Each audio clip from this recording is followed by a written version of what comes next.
योजना राबवली, 1500 रुपये देणं सुरू केलं. लेक लाडकी लखपती ती योजना सुरू आहे आमची.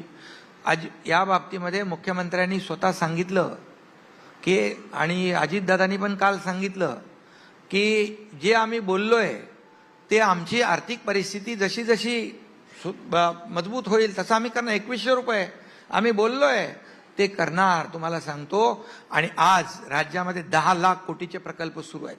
ज्या राज्यामध्ये इन्फ्रा प्रोजेक्ट जास्त सुरू असतात ते राज्याची प्रगती वेगात असते. आणि त्याच्यातून माध्यमातून अलाइड इंडस्ट्रीज येतात, सगळं येतं, रेव्हेन्यू मिळतो, जीएसटी मिळतो, टॅक्स मिळतो, लोखंड येतं, सिमेंट येतं, हे सगळं येतं ना. आणि म्हणून आम्हाला विश्वास आहे की आम्ही जे बोललोय ते आम्ही करणार. आम्ही प्रिंटिंग मिस्टेकवाला आमचं सरकार नाही.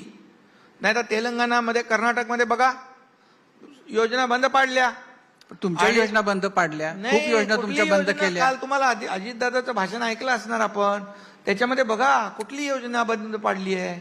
आता योजना एक तरी बंद झाली असं म्हणाले का ते म्हणाले नाहीत, पण बंद तर केल्या ना. शिवभोजन पासून तुमचा आनंदाचा शिदा वगैरे सगळ्या. आनंदाचा शिदा काय रोज वाटत नव्हतो आम्ही, सणाला वाटत होतो, दिवाळीला वाटत होतो, दसऱ्याला दिवाळीला वाटत होतो, गणपतीला वाटत होतो.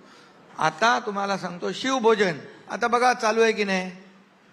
तुम्हाला म्हणजे आपण सुरू केलेल्या योजना जेव्हा अशा त्याचं ऑक्सिजन काढून घेतल्यानंतर तुम्हाला काय होतं त्याच्याकडे बघून? का तुम्हाला माहिती असतं हे की असं होणार आहे? बिलकुल नाही. लाडकी बहीण योजनेमुळे लाडक्या बहिणींनी लाडक्या बहिणी देताना दिल्या इतक्या जणांना, आता तुम्ही त्याच्यामध्ये वेगवेगळे निकष लावून आता कमी करत चालला. खांडेकर साहेब, तुम्ही बाकी लोकांचं ऐकून बोलू नका.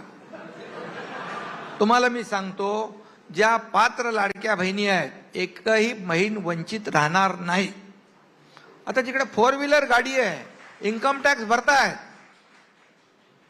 त्याच्यावर आता निकष आम्ही बदललेत का? 2.5 लाखाच्या पेक्षा जास्ती उत्पन्नवाल्याला देणार नाही आम्ही सांगितलं का? आम्ही ज्या या पात्रतेत निकषामध्ये बसतात त्या एकाही लाडक्या बहिणीचं जर आम्ही पैसे दिले नाही तर तुम्ही पकडा आम्हाला. चला. ज्यांनी 4 व्हीलर गाड्या घेऊन जे फिरत होते आणि ज्यांनी लाडक्या बहिणीचे पैसे घेतले आणि असं अपात्र जे दान तुम्ही केलेलं आहे मधल्या काळामध्ये निवडणुकीच्या आधी, त्यांना तुम्ही काही शिक्षा देणार आहात का? त्यांचे पैसे तुम्ही वसूल करणार का? की तुम्ही सरकारची फसवणूक केली?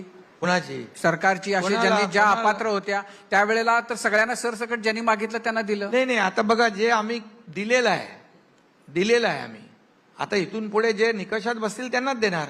आता जे दिलेलं आहे ते त्यांचं परत काढून घेणार आहे. आम्ही देणारे आहोत ना, घेणारे नाही. आमचं सरकार देणार आहे. आता दिले ठीक आहे, परंतु आता जे आहे निकषामध्ये बसणारी आमची लाडकी बहीण यापासून वंचित राहणार नाही.